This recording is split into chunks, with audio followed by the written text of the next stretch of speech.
Hi friends, அனைவருக்கும் வணக்கம். Welcome to மட்டைப்பந்து சேனல். நாம் இன்னைக்கு பார்க்க போகிற topic south Africa versus India மேட்சை பற்றி தான். ஃபஸ்ட்டு நம்ம இந்தியன் பவுலர்ஸை பார்த்துருவோமா.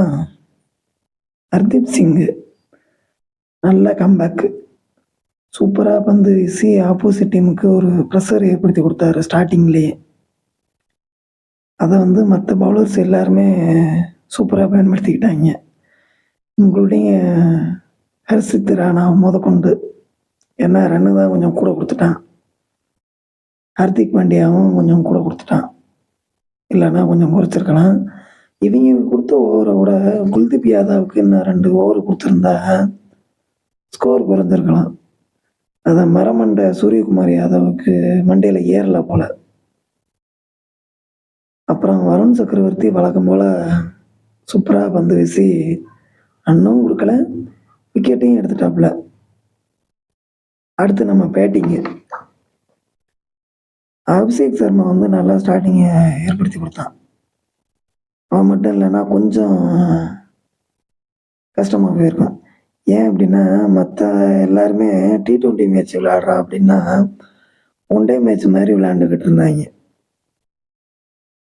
அது இவங்களுக்கு விளையாட தெரியலையா, இல்லை பவுலிங் அவங்க சூப்பராக போட்டாங்களா என்னன்னு தெரியல.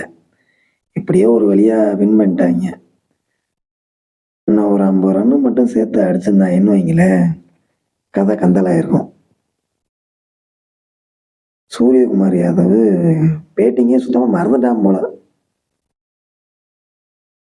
கில்லு தயவு செஞ்சு அவனை அடுத்த மேட்ச் உட்கார வச்சிருங்க. முடியலை, இப்படி என்னதான் அவங்ககிட்ட கண்டிங்க.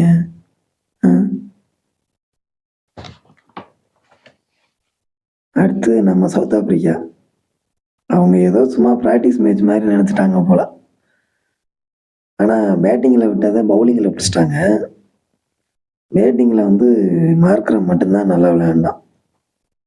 அவனுக்கு யாராவது ஒருத்தர் சப்போர்ட்டுக்கு இருந்திருந்தாங்கன்னு வைங்களேன், நேற்றுக்கு மேட்ச் அவங்க கன்ஃபார்மாக ஜெயிக்கிற அளவுக்கு வாய்ப்பு இருந்திருக்கும். ஏன்னா நம்ம ஆளுங்க பேட்டிங் விளையாண்ட லட்சணம் அப்படி. பவுலர்ஸு உண்மையிலேயே பாராட்டணும், நல்லா டஃப் கொடுத்தாங்க, சும்மா சொல்லக்கூடாது. நல்லா அருமையாக டஃப் கொடுத்தாங்க. ஓகே ஃப்ரெண்ட்ஸ், இன்னும் 2 மேட்ச் இருக்குது. சவுத் ஆப்பிரிக்கா நல்லா விளையாடுவாங்கன்னா நம்புவோம். நல்லா விளையாடுவாங்க, ஏன்னா முன்ன மேட்சை மாதிரி செஞ்ச தப்பாக சரி பண்ணிக்கிட்டு திரும்ப விளையாடுவாங்க. Bye friends.